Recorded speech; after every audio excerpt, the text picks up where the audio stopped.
Sino sa inyo ang gustong bumili ng Korean wallet from Holo?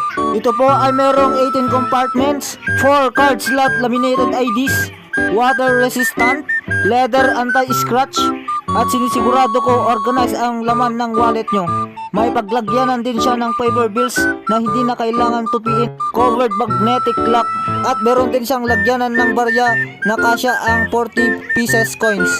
At higit sa lahat, 150 pesos lang siya. Sa mga nakakakilala sa akin at gustong mag-order, meron po akong on-hand na item.